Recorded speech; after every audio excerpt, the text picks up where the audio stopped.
दुख ही मेरा साथी है, दुखी में जीव को बलिहारी व दुख पे जो पल पल नाम जपाए। ध्यान आता है पे भारी संकट आए। सुंदरकांड की एक चौपाई, यही सबसे बड़ी विपत्ति है। आप मुझे विपत्ति का वरदान दीजिए। आधे रास्ते से वापस आए हैं।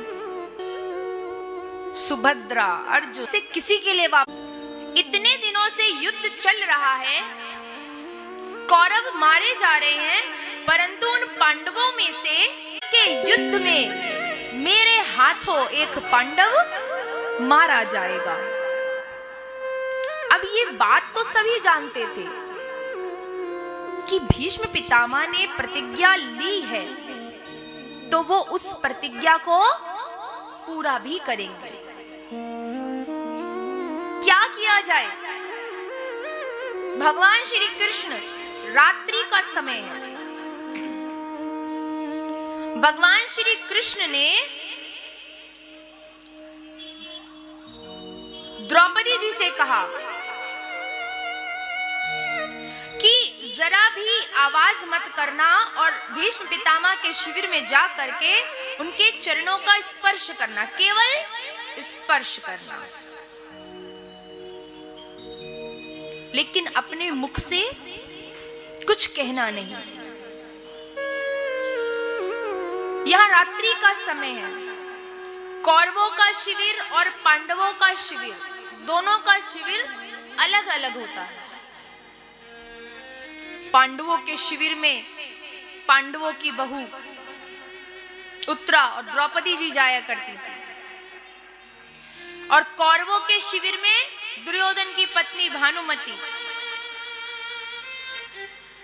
भीष्म पितामह के शिविर में द्रौपदी जी गई हैं, और द्रौपदी जी ने वही किया जो भगवान श्री कृष्ण ने उनसे करने को कहा। चुपचाप से जा करके केवल चरणों का स्पर्श किया, और जैसे ही चरणों का स्पर्श किया है, भीष्म पितामह को लगा कि दुर्योधन की पत्नी भानुमति है। उन्होंने आशीर्वाद दे दिया, अखंड सौभाग्यवती भवा। जैसे ही आशीर्वाद दिया कि तुरंत उठ करके देखा कौन है,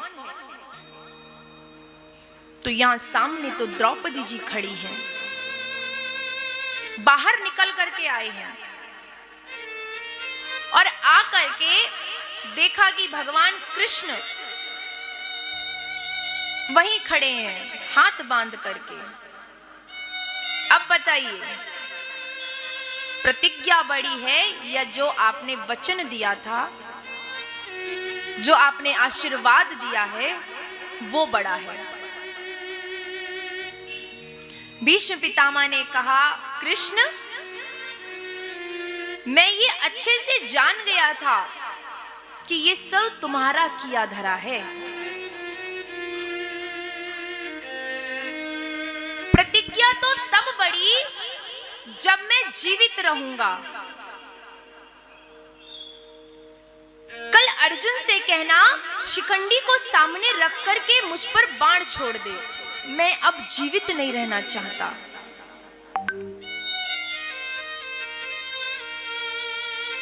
यहां पर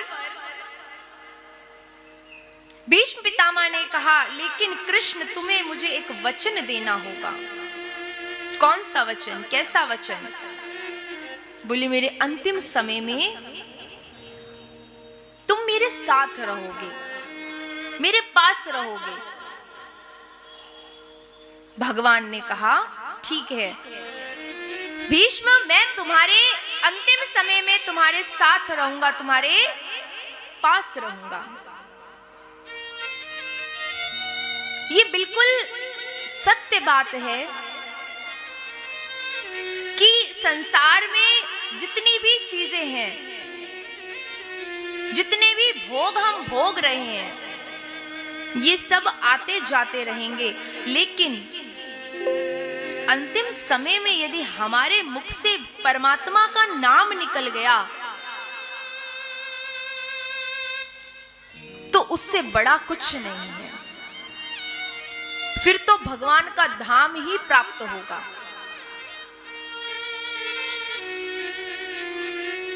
हम सबको भी भगवान से यही मांगना चाहिए कि प्रभु हमारे अंतिम समय में आप हमारे पास रहें। बाणों की शैया पर आज भीष्म पितामह लेटे हैं, परंतु मृत्यु नहीं हो रही। मृत्यु कहते हैं कभी किसी का इंतजार नहीं करती, लेकिन आज मृत्यु इंतजार कर रही है कि कभी अपने प्राणों को छोड़ेंगे। आज मृत्यु भीष्म पितामह का इंतजार कर रही है, लेकिन भीष्म पितामह श्री कृष्ण का इंतजार कर रहे हैं।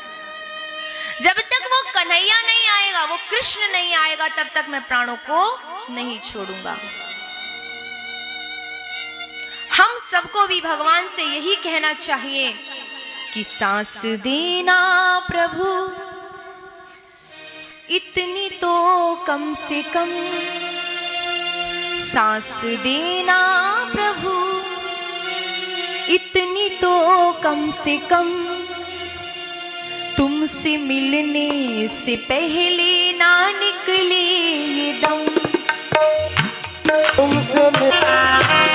उसका दर्शन हम भी करना चाहते हैं। कौन कौन भगवान का दर्शन करना चाहता है? जो चलाता है ये सारे संसार को, मैं भी कर लूं जरा उसका दीदार को। जो चलाता है सब इस संसार को, मैं भी कर लूं जरा उसके दीदार को। जो चलाता है ये सारे संसार को, मैं भी कर लूं जरा उसका दीदार को। जो चलाता है सब इस संसार को, मैं भी कर लूं जरा उसका दीदार को। और क्या पता फिर मिले,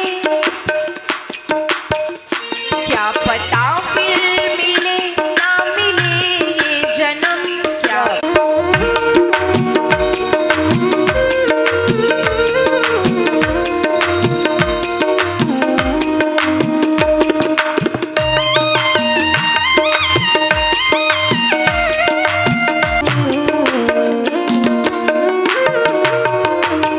और देखिए, जब भी भगवान के सामने आप जाएं तो केवल यही कहना है कि प्रभु तूने मुझ पर बड़े ही उपकार किए हैं, तेरे इन उपकारों का मैं ऋणी हूं। हे प्रभु, बस इसी प्रकार से तेरी दया दृष्टि, तेरी कृपा की नजर ये मुझ पर, मेरे जीवन का तू ही तो आधार है। आज जो कुछ भी हो तेरा मेरा कर दूं तुमसे मिले ये दम, सांस देना प्रभु इतनी तो कम से कम। सांस देना प्रभु इतनी तो।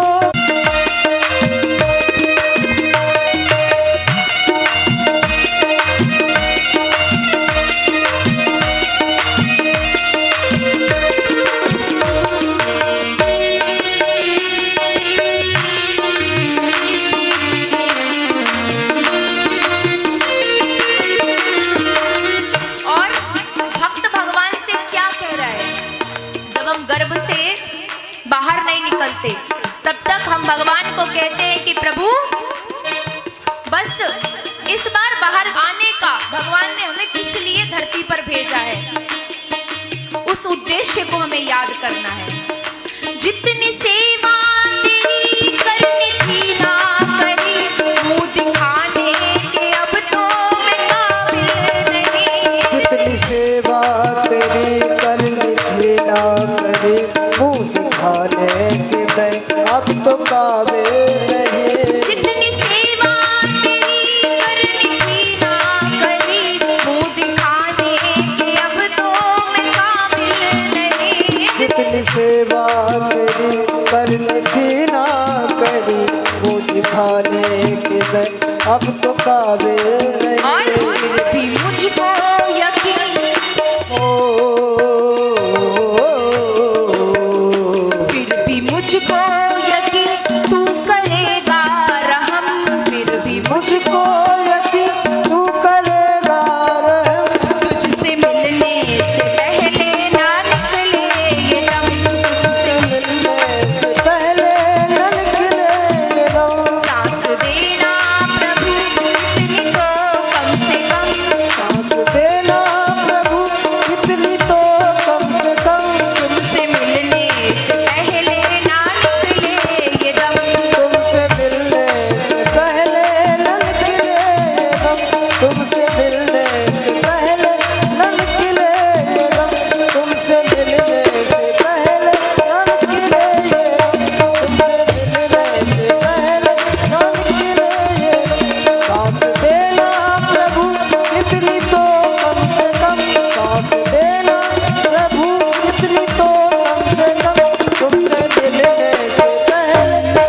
पुराण